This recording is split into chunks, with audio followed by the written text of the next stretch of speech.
Welcome to my channel. In this video we are learning how to make soap roses. Our first step is to melt down our clear soap base and cut it in smaller chunks for an easier and faster melting. You can use a double boiler or a microwave to melt down your soap base. If you use a microwave, make sure you use short increments so you don't overheat your soap.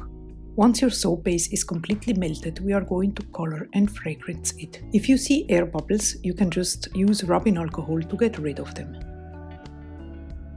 This is the mold that I am using, and I like to place my molds generally on a cutting board so I can move it around easily if I need the space, etc.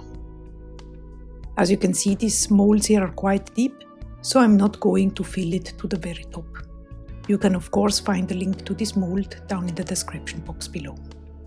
We are now going to split off a bit of the soap and add titanium dioxide to it to create a white soap.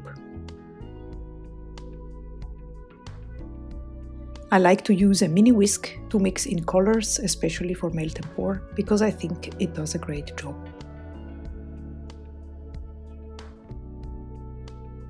Then, with the use of a plastic pipette, I drizzle some white soap into the bottom of the mold to create a kind of a swirl or a color gradient for a more realistic and fun effect of the soap rose.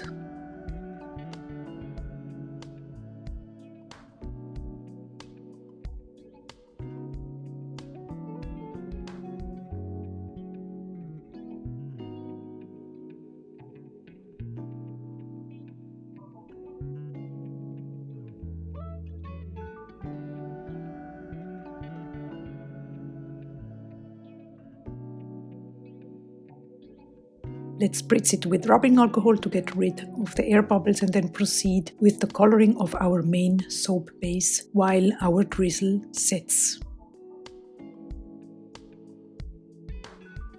I'm adding some blue mica to this main part, and the good thing about mica is it can be added directly to the melt and pour soap.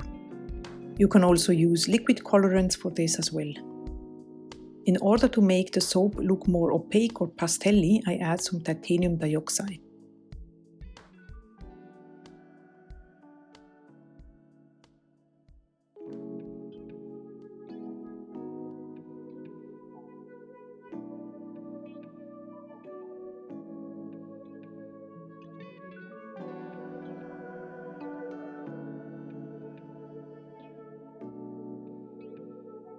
Now it's time to add our fragrance oil. And the good thing about melt and pour is you don't need much because the fragrance sticks very well to it. You give it a mix and then we are ready for the pour.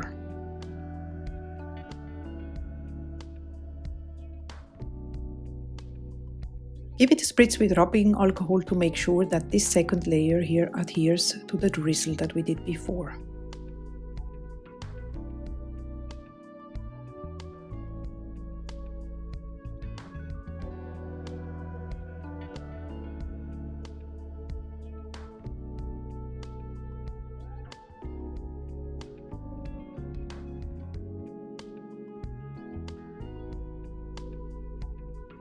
Once all your soaps are poured, you can give again a spritz with rubbing alcohol if needed to get rid of the air bubbles on top.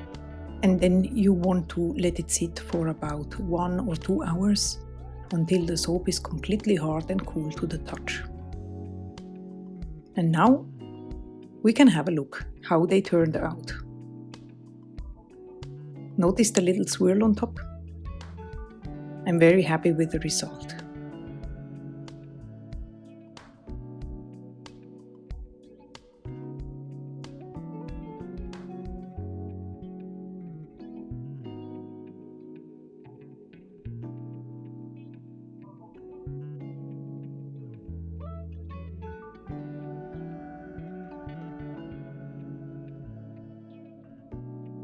Now let's have a look how we can decorate these.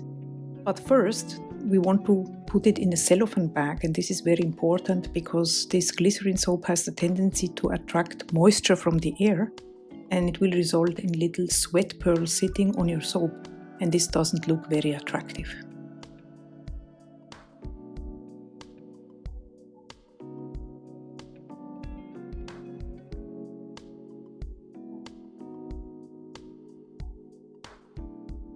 One possibility is of course the classic ribbon around the cellophane bag. Or you could just secure it with a sellotape on the back of the soap, just like so, very simple. And then of course shrink wrap is another possibility. I have designed some labels for Mother's Day that I'm going to add to these. As usually, the members of my Buy Me a Coffee page have free access to these and can download them, print them out, and add them to their own Mother's Day projects. And here are some different ideas on how you can add the ribbon and the label to the packaging.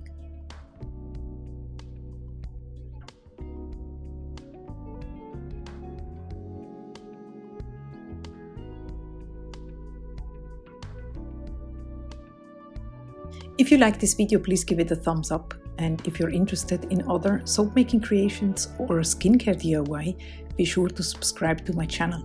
Also hit the notification bell so you don't miss anything. I see you very soon around here for another video, and in the meantime I wish you a wonderful day. Bye bye!